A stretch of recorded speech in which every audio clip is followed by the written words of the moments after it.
As far as this show goes, we've had some streaming problems, as I'm sure that you've noticed. Now we are successfully streaming and starting the show. It reminds me, it's interesting because I had the same thing at work today. It's very interesting. I'm on the air and I'm talking about stuff and doing things and taking calls, and one of the callers who's talking to me drops. And he's usually a caller who stays on for a few minutes. He's usually got a bunch to say. And he dropped, and I couldn't hear him, and so I just segued into something else and played some sound, etc.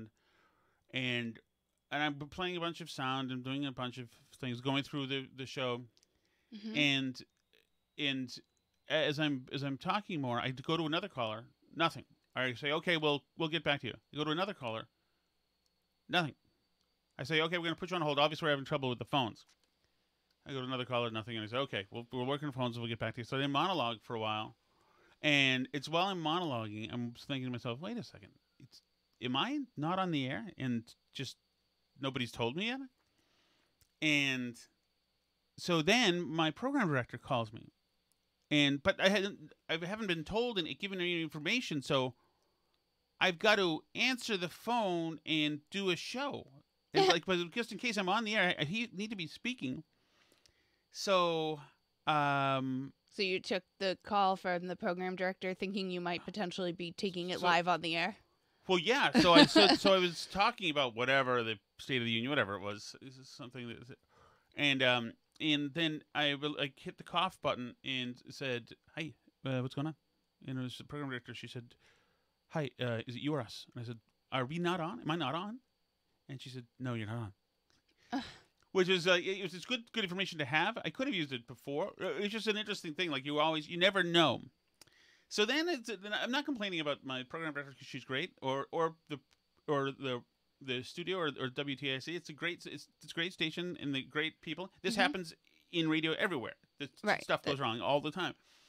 But it's a unique feeling when you don't know, so you just talk and just kind of work through it.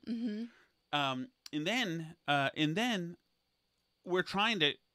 It didn't make any sense. It seemed like it might be on my end. So I've got the way I connect to the station is used to be through what's that called? Not the Comrex? No, now it's the Comrex. Okay. It used to be a ICTDS, TTS by ISDN. ISDN used to be how you'd connect to the station. Through satellite, but now it's a Comrex voice over IP thing. Essentially, it's this box, and this box allows you to test. I could see, I was getting signals, so this box allows you to test. So I called the Comrex testing site that plays music, and I couldn't hear anything. That's why I ran downstairs and I said, "Did somebody unplug everything?" And then I called another site, another Comrex Echo site, so you can hear your voice back, and that didn't work either. And then I connected to the studio again. Apparently, they say, what channel are you on? Now, they have channels 1 through 50 at the station. I don't know what channel I'm on. I just have 4 ways that I call them, 4 numbers. So they say, what channel are you on? 1 through 50. I say, I don't know. Nope. This was never, like, I got the gig from working substituting.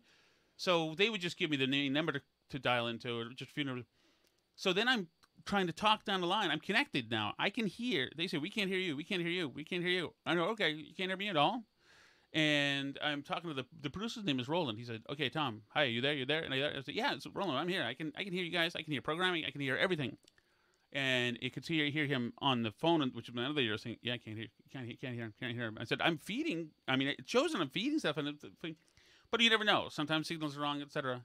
I said, "Wow, this is an interesting one, huh, Roland? You know, you're just kind of having fun with it on the phone." And he's like, "Yeah, I don't know what to, because there's no engineer there. As with radio now, engineers are hard to come by, so they're not omnipresent like they used to be." There's not like one in the office next door that you can grab right now. Right. It's a little harder now for clusters. There used to be a bunch, but now we've got that feeling where time's ticking away, and so the decision is being made by the program director. And this is not a complaint at all. This is just like some of the stuff you have to get ready. Decisions made from the program director we're going to use this internet site that we use sometime called like Stream Live or something, It actually works pretty well. The problem is when I use it, I can't play any audio. Oh. So today I've got a big show with not a surplus of stuff, and you want to be able to play audio. I would want to. Today was a day where I needed the crutch. But no, there's nothing. So I said, oh, great. So I try one more time, restarting this thing, the thing.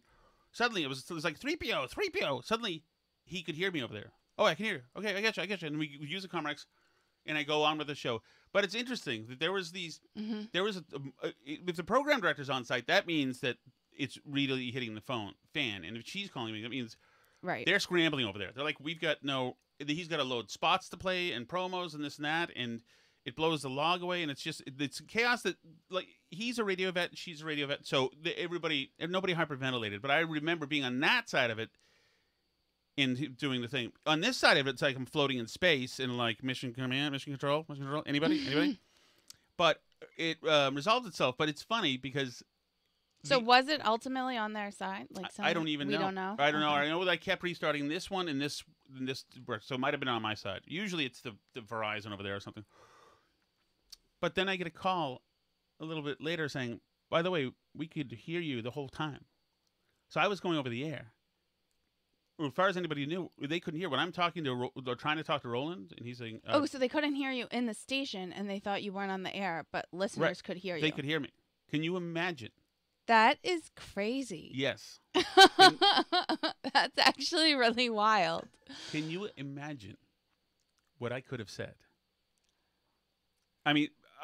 if I had assumed that was left for dead, and you had come in here and you and I would decided to bitch and moan about something, or I worked blue with you. Sometimes I get naughty. Occasionally. Because I'm married to the finest looking woman in the world, according to herself. That's not what I said. That's not the words that I said. Are you sure? I'm positive. I mean, obviously, I'm hot.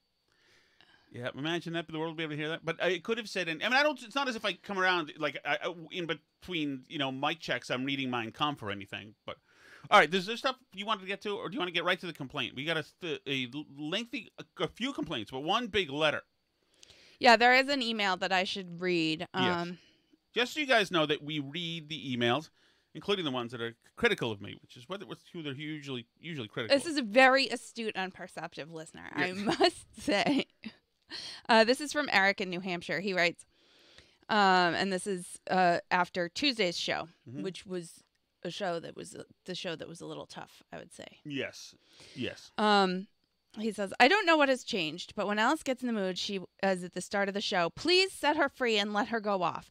She was on fire last night, and I could listen to Alice do that every damn night. And of course, at the time that I'm sending this, Tom says to restart the show, and you're not clicking. He is way off on that. She was crushing it. Tom, when she's going like this, get out of the way. Tom, I hate to say it, but you're losing your fastball for good radio. Alice had a great show going, and you're stepping on it. I'm praying for you and your family. I'm not sure if that's related to our marriage or for your lack of perception about good radio. Or for my fastball to come back. Whatever it is. Thank you for your prayers, Eric. We appreciate them. Then he wrote again shortly after. Oh, no. Really? Honestly, Tom just hijacked the show, and now it sucks. No one knows who the F Elijah Wood is. What the... Tom, get off the... I can't tell what that is. And let Alice go off. And then he writes...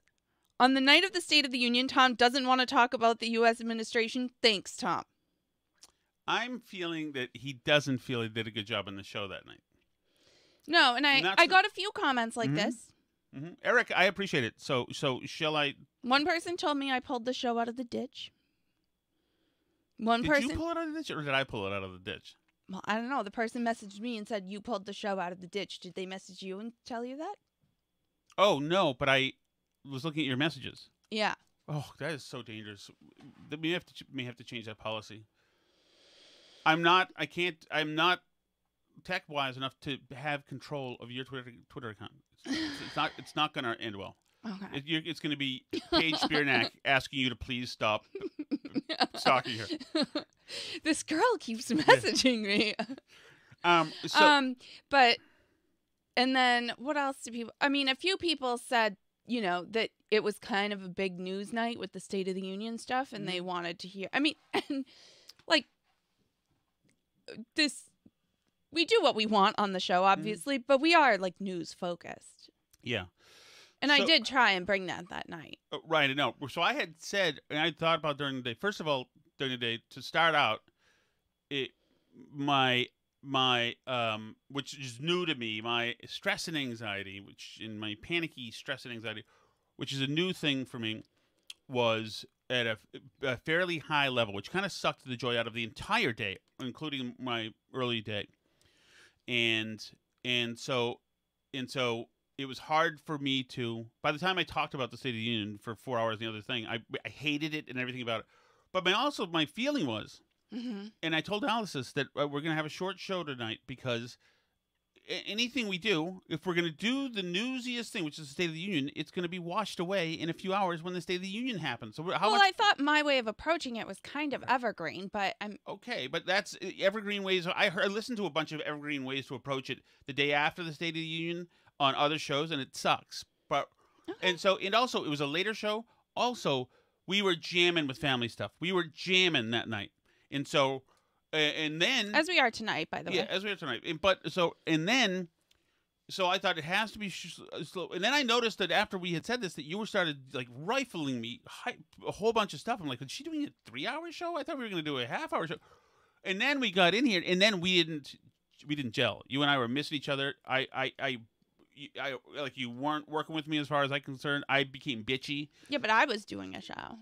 Well, I mean, okay, but I needed you to do this to be there for the stuff I needed, and you like we weren't clicking for the first half. Okay. I'm like, frig, and my morale was just and then at the same time, our son was totally harassing us, and I apologize for any names I might have called him, by the way. I have changed that policy going forward. But like, it totally... Was that day or was it 2 days before? I don't. But that day he was harassing us too. Okay. He was just harassing his mother, and that's why I mentioned, like, this is why some days we shouldn't do shows, because some days there's not enough of us. Well, I don't know. We'll see. So then Alice started to work in with the State of the Union stuff, and I was like, oh God, I had so much enough of it. It was like I couldn't deal with it. It's like watching, like, in '94 having Puck from MTV have a telethon. I was like, oh, kill me. And I was just disgusted. My mind had. It wasn't a good day for me. It wasn't a good day for us. I know Alice had a show locked and loaded. I know it ticked you guys off, but I rarely do that. But that's not.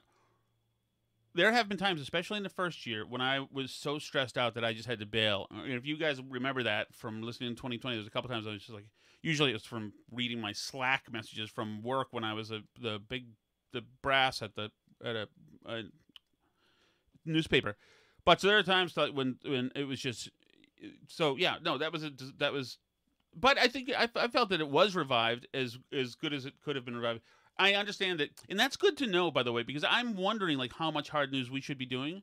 But the fact that people missed your hard news analysis of that, I mean, that's worth thinking about, and the people count on that. Mm-hmm. So I think people like the personal stuff too, but I think people like a mix. And I think it's been a lot of personal lately, and there was stuff in the news that day. Well, was my like takeaway kind of.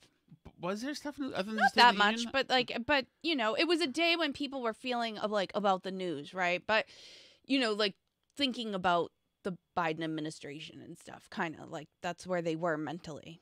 But although I did read that this State of the Union had like the lowest ratings in a really long time for a State of the Union, which I also understand, because I think you and I both weren't super into. Like I told you, I didn't even watch. I just saw clips of whatever I saw come across Twitter.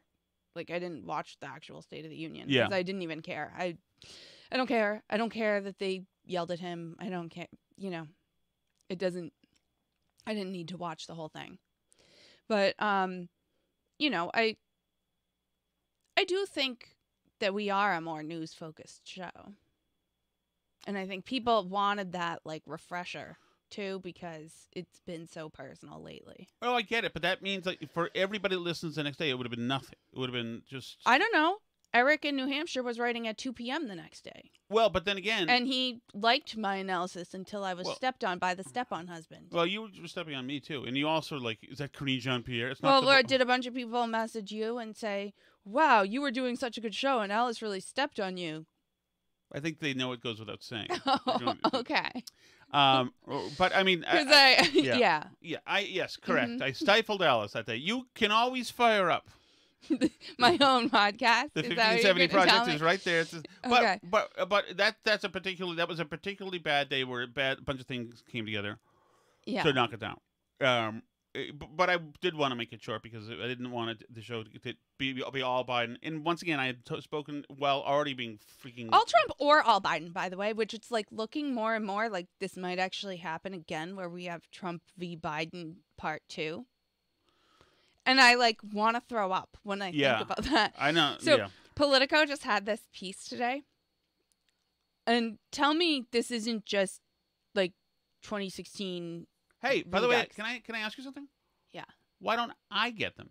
And you seem to want to talk. Well, because I can't play chat messages from over here. Oh, but you would finish it out? I mean, I could, but I can't play chat messages from this computer because I can't feed into the audio over there. Okay. I mean, not that it matters, but... Well, we should just do the chat then. You think, or no? What I meant is, do you want to just talk for while I'm gone? Well, but then we won't do the chat? No, What when do I get back. you You know what you're doing.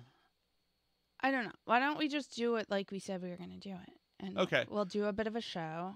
Okay, And okay. then and then you can do the I'll chat hang when up. I'm gone, and you can hit stop Okay. recording and stop streaming, okay? Yeah, I hope to God that DeSantis runs. I really do. I really do. And I think Trump is looking terrible with this stuff going after He DeSantis. does look terrible, but there's like a bunch of people that look like they're going to try and run. So if they like split the vote again, I mean, I would hope that DeSantis would have enough or somebody would have enough. But so Politico has this piece that just like makes me feel ill and like I have vertigo and we're back in 2016 and I'm all like discombobulated because listen to this. This is from Politico magazine. The GOP is starting to plot against Donald Trump. Republican Party donors and leaders are talking about how best to stop Trump from running away with the nomination in 2024. Oh, God. But they don't have a clear plan to stop him. It is, he said, a 5-alarm fire, and there is nobody coming to put it out. How much do you hate the GOP Is that right on now? background or is that somebody quoted? It, in this case, is the possibility that once again Donald Trump will prevail over a splintered Republican field, getting the same 30 to 40% he received in the early primaries in 2016, enough to win the nomination. He is a Republican donor and bundler, a Wall Street financier who regularly hobnobs with senior Republican officials, but who was also, uniquely for his tribe, an early and enthusiastic supporter of Trump. His request for anonymity speaks to the bizarreness of this political moment, where even one-time staunch supporters of the former president are reluctant to say out loud what they and their cohort all say privately. That should the former president win the primary again, he would very likely lose to Joe Biden, even as some polls show him besting the 2020 rival. It's a comment echoed in interviews of dozens of Republican Party members, donors, strategists, and grassroots leaders, many of whom say it is a conversation they are all having privately among themselves. How to make sure that Trump doesn't once again take advantage of a split field and walk away with the Republican nomination. How about you talk to some of your dumbass friends that are trying to run for president and tell them not to? How about you talk to Asa Hutchinson and Governor Sununu and Nikki Haley and Larry Hogan and all of these freaking morons and tell them to stay away? Was it somebody really stupid was being floated? Mitch Daniels, maybe? Like somebody who has no freaking business. Like, all of you get out and go away. Well, like, Mitch nobody Daniels wants is the perfect you. candidate for another time. Well, for a time. For 2008 or something. Yes. I don't know. Or I guess not. He's probably a Tea Party guy. So like 2012. No, I don't think so. I forget. I I forget when he's even from. That's the problem. Is like he was teaching at Purdue. I think. No, he was running Purdue. I think. Where's Purdue? But anyway, like Larry Hogan. Really? He's Fat Mitt Romney. That's ridiculous. You can't have this. And Asa Hutchinson. Who wants these? These guys are not going to catch fire. Don't they realize that template is over? It doesn't mean you have to, call people horseface, but it means you have to be somebody with fangs, somebody who can light opponents up, somebody who can light the press up. Mm-hmm. You have to be a little pissed off, and that's DeSantis. I mean, but Trump will never win. Sitting here Trump will and never win the leaking general. dumb quotes to Politico to make it look like, oh, the moneyed interests are all lining up to try to stop Trump, and making it seem like that just makes people like Trump. If you're leaking all this dumb stuff to Politico and not doing anything to get your idiot friends not to run for president. That's the problem here. I agree with you, and I think that the only two things that can revive him is, one, if it looks like the establishment is trying to strangle him again, like you were just saying. Right. And two, if they keep trying to put him in jail. Right. And that's happening too. It's like, I don't know what else they can do, the left can do, or really our 2023 can do to get this guy into the race, but you're doing it right now. There's no doubt about that. And like, I mean, I don't know. I don't know. I think I even thought it was interesting that Trump was complimentary to Biden in his truth storm. Did you see that? Yeah. At the end, he said, like, Joe did a good job at the end. You started slow, but ended up with doing a good job. What does that mean that he's saying that? Does that mean? I mean, what does that mean? Does that mean he's gonna triangulate with Democrats to blow up DeSantis? Is that what that means? I don't know what that means. Like, why would he do that, or just never ask why he does stuff? Is that what that is? But why would you? Why wasn't he like Stupid Joe or Low Joe or? Because he's not really trying to beat Joe Biden. Right now, he's focused on DeSantis. Oh, so okay, I see. That's the. It's all. That's all. His whole Truth Social account is all. Yeah. DeSantis is a groomer, and DeSantis is this, and he's that, and he's whatever. I love it. Like that picture. I think I saw that picture a year and a half ago when it wasn't pixelated. Now everybody's pixelated it. I know. Yeah, it's not a new picture. Yeah, we've been through this. Like, it's not. Nothing was happening in the picture, but. I mean, the fact that we're doing this again, and they're all like fretting to the newspapers, but how will we stop Trump? Like. How about you just try to rally around a candidate who's not Trump or something? Right. But, or how about you just shut up? Maybe? Yeah. Like, well, that's also an idea. But this, like, we have to stop him. We're the establishment and we're the money and we have to put a stop to this. Like, we did that. Does that still resonate after January 6th? I mean, I got to think that the Trump brand is not good. I realize he gets 70 million votes, but I don't think he's getting 70 million this time. Yeah, I think people, I mean, if it came down to it, if it's Trump versus Biden again, who are you going to vote for? Realistically speaking. Versus Biden? Trump versus Biden in the general. Trump. Yeah. But I think a significant number of people would stay home if that were the case. Like, more than did last time. I definitely think we're like past the point of Trump. But these morons are going to get him elected again because they're going to go out here and keep, making a big deal about how they're plotting to stop Trump. Like, just don't even pay attention to Trump. The more oxygen you give him by saying, like, he's such a unique threat to the Republican Party. Like, that's what the Lincoln Project ultimately was. Yeah. Originally. Right, before they just became that they're against all Republicans or something. Right. By the way, it says Pence has been subpoenaed to testify with a special counsel doing the Trump January 6th thing.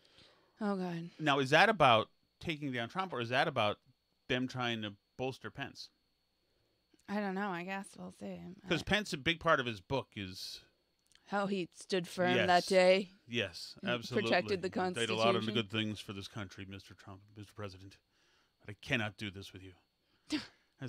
So we'll see. I like Mike Pence. I like him. I do not think it is his moment to run for president.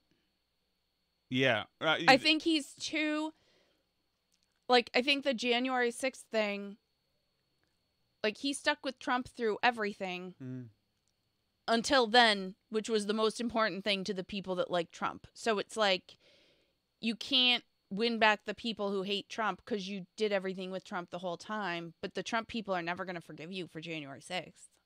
So it's like, what's the constituency? Do you think that there's that many people who really expected and demanded of him that he was going to pull some, hidden ball trick and suddenly... You don't remember them all, like, calling in to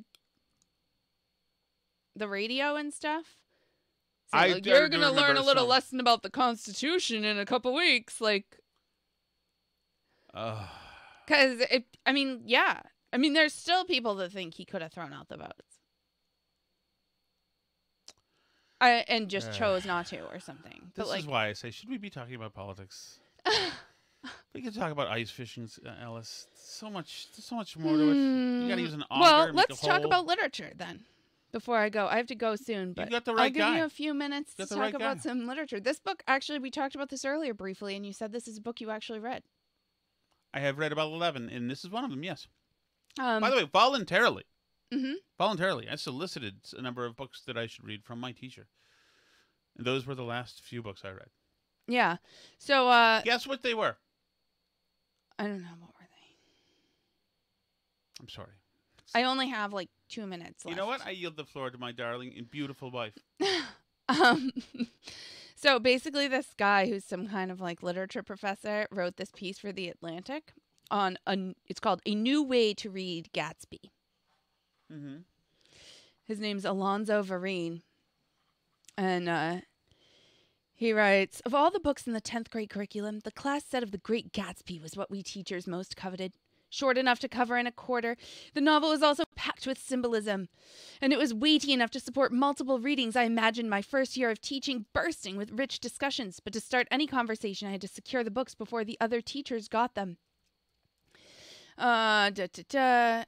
His students were poor and dumb, apparently, he says, and couldn't understand the text, and he was frustrated. And then he writes, more advanced readings I realized would have to be tabled.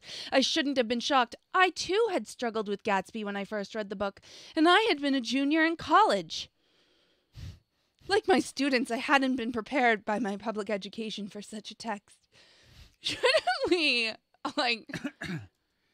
Not just the public education, but apparently also the first 2 years of college didn't prepare you to read a book that's like standard in high school curriculums everywhere, right? Yeah, I am somebody else who I did not understand any word of any Shakespeare thing I have ever read. I actually believe it's all gaslighting to me that everybody's in on.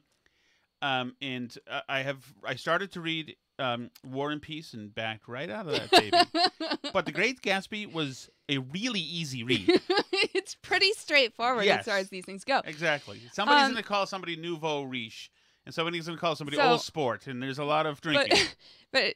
So this person, Alonzo Vereen, who I presume is a person of color, came up with a Wait a second. New idea. You're not allowed to say that. Who came up with a new idea for how to teach The Great Gatsby, which is Jay Gatsby is actually black. Like Jay-Z. Apparently that's actually now how we're reading the book, which is interesting because like one of the theories about how he got his money in the book is that he's like, I forgot who he's supposed to be related to, but somebody very white. Like he's obviously white in the book, right? And he's like from North Dakota, which is not a place that at that time had a lot of black people in it. Right.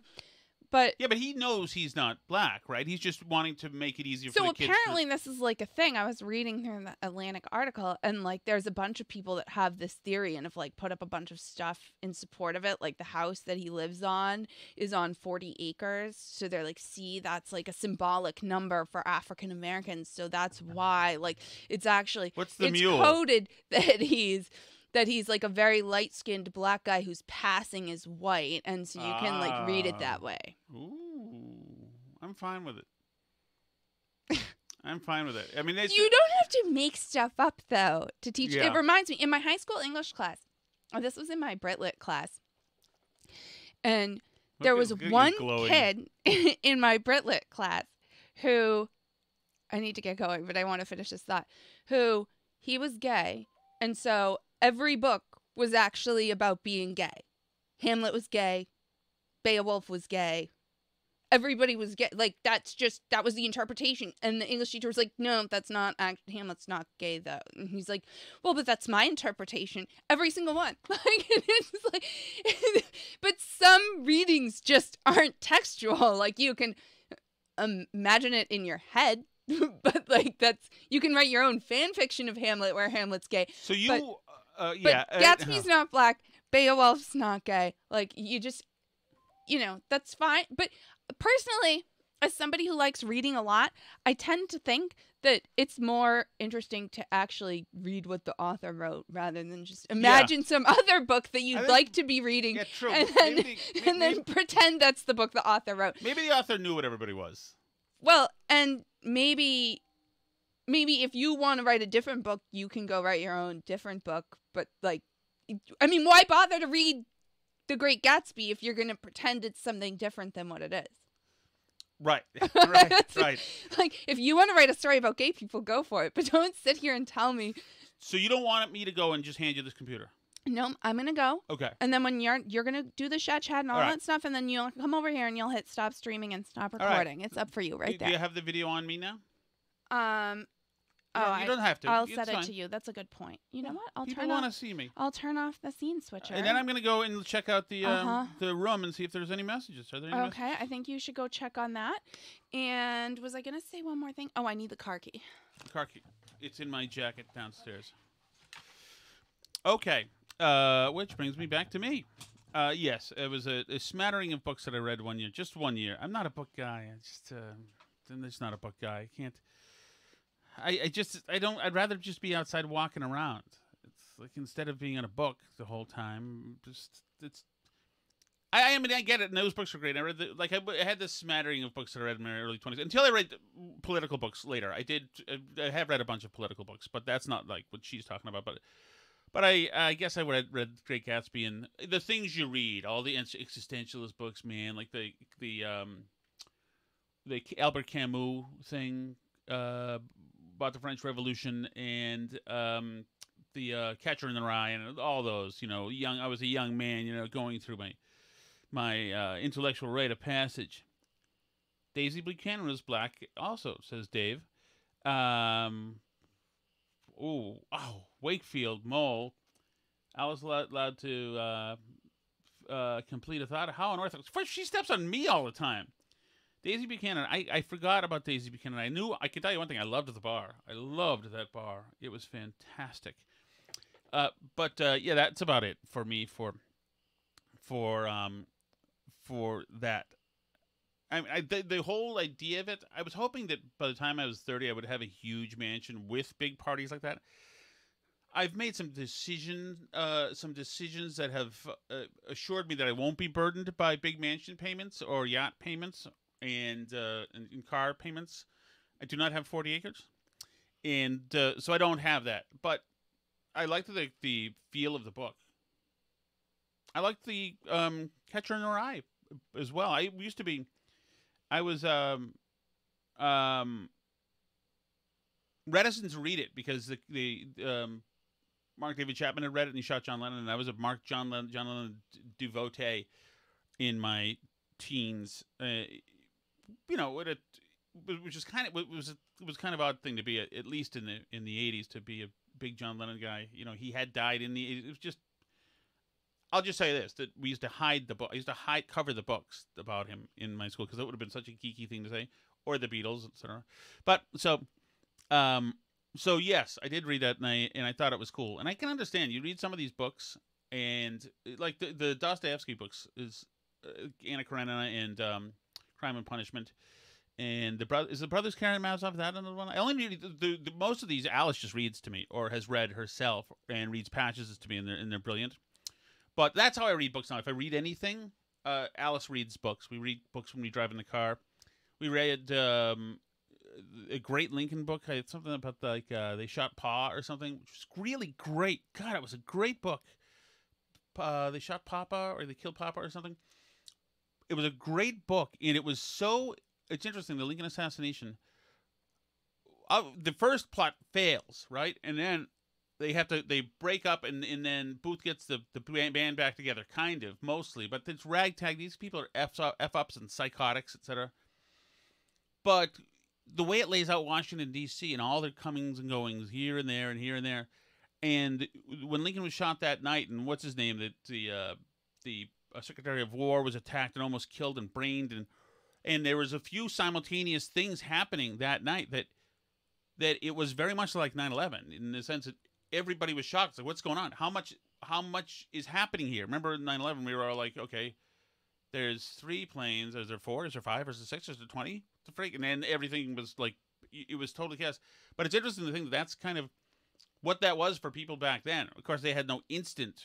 Well, I guess they had. I guess they had newspaper callers, etc.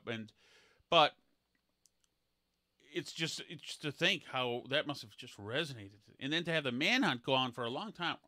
Was it about a week or so? It's crazy. That whole thing is crazy. A crazy time. And then they found the people who did it, and then the people who like knew the people who did it, and then the people who knew them, and they just hung them all. And those pictures are just so. Why am I talking about this? Those pictures are just so macabre. You look at the pictures in that fort, in that Navy Yard, whatever it is, where they hung everybody. Oh, what a time. Or is it hanged everybody? Because you hang a person, right? I don't even know. All right, so should we do the chat? Does that work for you? I can look and see. I want me to look and see what else did I think politically that I had talked about. And I should put on a message to see. I mean, if you guys, I like stories about life more than stories that are just all political. To me, it's more exciting. Like, life is exciting, and there's just sort of straight politics stuff.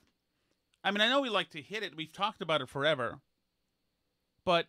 Like when I complained about the State of the Union, when I yelled about that, it's just some of the stuff is so mundane, and it's like somebody's not clapping, somebody is clapping, somebody's not clapping, somebody is clapping.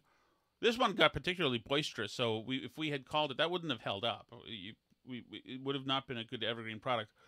But so, for instance, like this Twitter drilling, that's extremely important, I think, because when Twitter worked with the FBI to silence the New York Post, I believe that definitely had an effect in the election.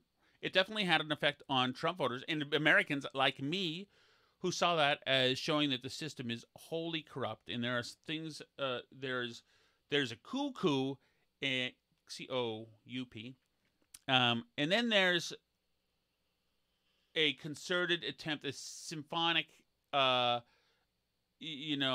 process to throw an election. And what you've done now is, and you can say, the people who are, the Biden folks, you can tell everybody all you want to that it was the cleanest election ever, but we saw the shenanigans. I'm not talking about, votes being hidden in Arizona. I don't know stuff about that. I can't get into that stuff. I don't have enough time. But, or any of the voting machines is not my thing. I don't know, whatever. But certainly the media collusion, the government working on Trump for 4 years. I mean, that stuff, I know that you're happy. A lot of people are happy because it was Trump, but that ain't good. They tampered with this dude. There should be a lot of people in jail. A lot of people in jail. And also, how the frig did people get into the Capitol on January 6th? Holy frig! When I talked about the Lincoln book, and Alice and I were reading the book, we were doing the Capitol tour. Like, every day we had something else we were doing in the Capitol. You weren't allowed to stray 1 foot away from your, docent or whatever they're called. They were on you.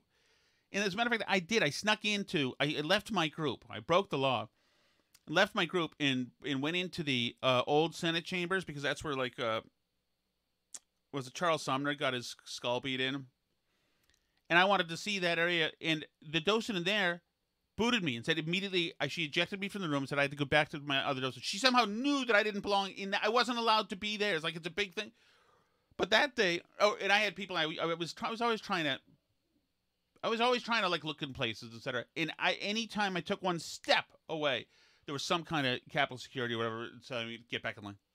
Nope. And, I'm just curious. I wasn't trying to do anything. I was not wearing antlers at the time. But, so, how the frig did that happen? How the frig did that happen? If you want to do a January 6th committee and disclose to me how people were allowed in the United States Capitol, and when there was going to be mobs approaching the Capitol, there weren't reinforcements? That's what the January 6th committee should be about. Should be about whether Trump, hyped everybody up and got down there. And Trump did hype everybody up to go down to the mall. And he did get people riled up to go to the Capitol. He told them to go to the Capitol. There's no doubt about that. But also people went to the Capitol because that was the culmination of the 4-year screwing they saw this guy get. And I have sympathy for that part of it. I don't have sympathy for, busting into the United States Capitol. I don't have sympathy for going into the speaker's desk and taking selfies. I don't have sympathy for attacking cops or any of that ridiculous crap. But I understand where the frustration for a lot of these people came from. Absolutely. Phil, for a second. Okay. Let's see. Where am I? Where's this thing? Evergreen means, in this context, is that we'll stand up tomorrow. So for instance, if we did that show Tuesday night, we'd be prognosticating about the Capitol building. Oh, it means the same thing. Wakefield Mole, if you're who I think you are, in the newspapers, but it's content that will have a long shelf life, regardless of what happens in the news cycle. And prognosticating before the State of the Union would have a very short shelf life, which is why I wanted to do a very abbreviated show, at least the State of the Union part very abbreviated, because that would only last until the State of the Union. Then none of it makes any sense, unless you just want to hear the probably inaccurate prognosticating the next day anyway. But we wouldn't have covered any of it. I wouldn't have, predicted much of this other than his cynicism. So, for instance, in baseball, if you're going to do a pregame show for Monday's Red Sox game, that show is gone after the game. That is no longer, that is not an evergreen show. If the pregame show was, the history of the All-Star game, then that show would stand. But, that's what that is. Evergreen stuff is stuff that you can use forever. So, for instance, Alice, we have been sitting on this story all week, about sesame seeds, and the fact that sesame seeds, which our son is allergic to, are now, because of government regulations, and Alice will be mad that I'm screwing this up, but we'll get to it, that because of government regulations, sesame seeds are now in much more stuff than they ever used to be because of regulations, because they used to make them change all the machines out, et cetera, et cetera. And now bread companies and other companies are saying, we can't do that. It's too time consuming. It's too labor intensive. We'll just label everything we'll just label sesame seeds as an ingredient and stuff that doesn't really even have them now, because that's the regulation. So it sucks.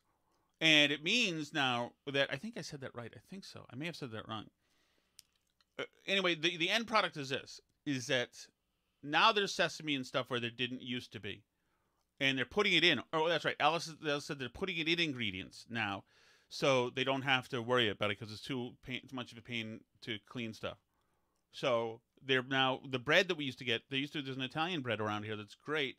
One of them has sesame seeds. One of them doesn't. We used to get the one that doesn't. Now that one that doesn't does. You'll see if you get sesame seeds or allergies in your life.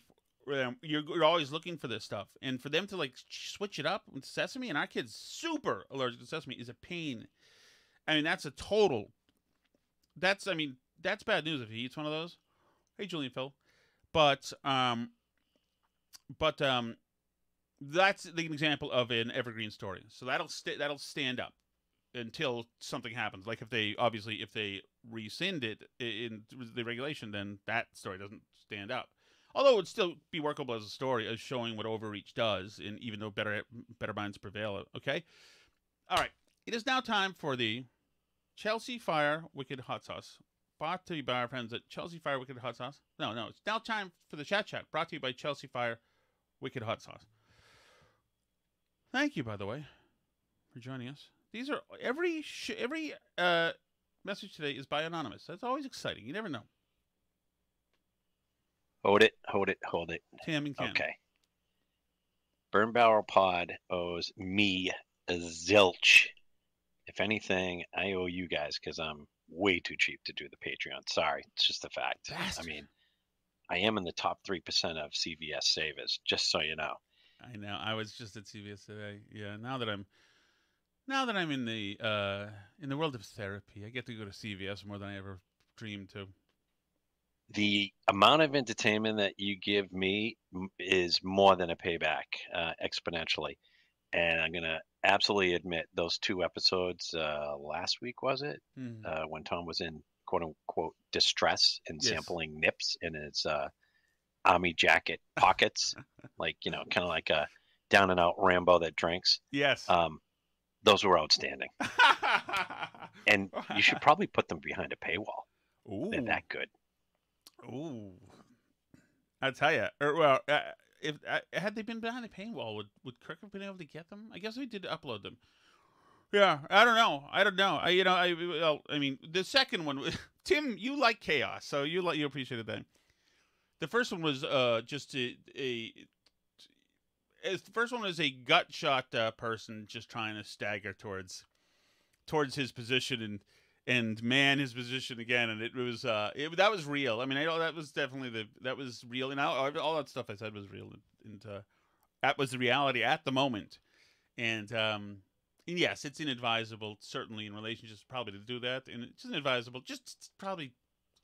But my feeling, like I said right then, was I had a job to do. I wanted normalcy. I was trying to adjust to what I figured was the total, or what we decided resolved. That was the end of our marriage at the time, and that was it. The second one was I tried to do it again the next day, and that way I was probably less emotional.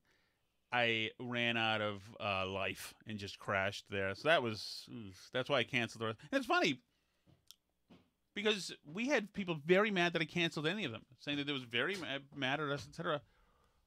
But then we're mad because when we decided we were getting back together and continued them, they said, "Wait, that means that you were lying the whole time." That's not what that means, I assure you. Okay. This is my son, Cyril, just came in here. And Cyril, he was looking for his mother. Usually he'd be over there just smothering her. Oh, who knows? Steve from Merrimack. Hey, Steve. Dan, can you please drop a hydrogen bomb over West Newbury, Mass? Oh. Thank you. I really hated the Dan thing. What? But can you please ask Dan, what did Al Sharpton say about the Greeks? I'd really like to hear his answer. Thank you. Wait a second. What am I missing? What did we say about the Greeks there? Oh, I get it now. Right? Was Dan saying that the Greeks are the best looking people? I forgot. Damn, I shouldn't. Tell me in the chat right now if you're in the chat. What am I missing again? I forgot. Okay, so Rogan said. Okay, I said every Greek person I know thinks he's the best looking. That's right. And then Al Sharpton said, "Okay, now I get you. Well done." My goodness. Get back to this. Hey, Tom, Steve from Gloucester. Quick question. Hey, Steve, Would yeah. Paige Sparenak fall under the Tom Shattuck list of supple when it comes to females? I believe you said that she wasn't really that attractive, and I'm not seeing what you see. I kind of agree with Cullinane, which is hard for me to do as well, that she is definitely one beautiful female. So, I would like the message to show that I invented loving Paige Spiranak. I interviewed her on Herald Radio like 6 years ago. And yes, obviously she's beautiful. The only thing I said to Dave is that she had gained weight, which is now I can't mention anything because I'm trying to book her as a guest currently, and I'm getting these, and people keep tagging you. You're making it very difficult. Not you, but yes, Paige is lovely. That's why I know about her. That's why we have spoken. She follows me on Twitter. There you go. Follows me on Twitter. I mean, what else can I tell you? I did send Dave that screenshot to that to show that she follows me on Twitter. So does Dershowitz, a guy who got Dave fired. He got Dave. Cullinane claimed that he was going to claim to Dershowitz that he wanted to talk to him about one thing, but then tried to sandbag him. Dershowitz found out, threatened the company. They fired Dave. It's beautiful. Okay, the thread is unraveling. So Thread. Tom had mentioned in his time of need that he was thinking he'd end up in an apartment in Brockton. Yes. We all know that's not just about 30 miles away, it's a world away from where he lives now. Correct. And then on last night's Burn Barrel pod, we learned that one of his exes is from Brockton. Oh, no. Oh, yeah. Just a little warning here, my friend, because I've been to Brockton many a time. At this point, she's probably some hag that hangs out at the Roadway Inn, and I would Google that. They call it an inn, but I prefer to call it the meth lab. That's her. That's definitely her. No, I misspoke, Tim. As I've mentioned before, I meant Malden. Although that Malden is where the girl was from who I dated. Not supple. Brockton is where I thought I'd end up. I still could end up there. I don't know. What's a good town? If I get divorced and I'm okay. Now I don't. Let me rephrase the question. What's a good town I can afford? That's the question to be asking. You know what? Maybe I'll move back into Winchester. I assume that's dirt cheap, right? All right, let's go. Is this the last one? Hi, Steve from Merrimack. Hey, Steve. I just heard you refer to something as groundbreaking, frightening, and huge. Were you referring to that new picture that Tommy Lee released yesterday on social media? Is that true? Jesus God. Is that true? It's got its own zip code. Oh, my. Holy cow. Thank you. Really? Oh, my goodness. No, but I did see some of that video at around the time it came out, and that was a very interesting time. They were on the ground floor of that. No, but no. But I'm not going to say what it is, obviously, but you saying that reminds me of something that Alice Shattuck said to me, but essentially the opposite observation. Unbelievable. I don't want to get into it unless I don't know. I don't want to get into it, but it's unbelievable. Holy, really? Don't say that to a guy. Brig, ridiculous. I had asked the lady from Malden what she thought of what I was equipped with as far as that stuff. I remember this is 1993. She said it's nice. It's all you need to know. Right.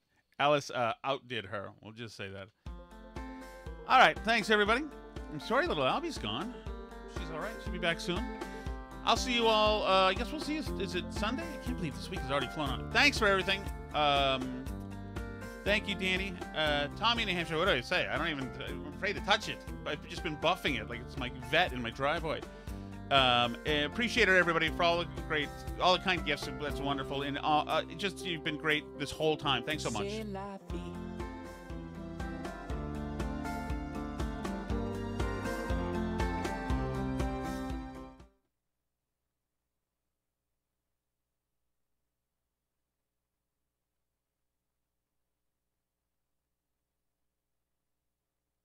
So Alice says to wait a minute because the stream might still be going on. Oh, no, so I turn the stream off and then it's still going on. No, wait a minute. I'm going to wait a minute. So if you're still there, I'm waiting a minute. I'm going to cut the sound. I'm going to start then. 5, 4, 3. If you want to know, I usually compress some of these to get a nice strong signal. Sometimes I don't. Sometimes it's just really nice. Sometimes it's impossible because if you try to compress stuff that's been already through a Zoom meeting or something, then you're gonna have it's weird. Sometimes it works, sometimes it sucks. But I just try to compress it so that there's you're not getting any sudden loud noises. That everything should be about within the same wavelength. That's how that goes. All right, I'm gonna turn you off in a second. Any other questions? Any last questions? I'll check the thing.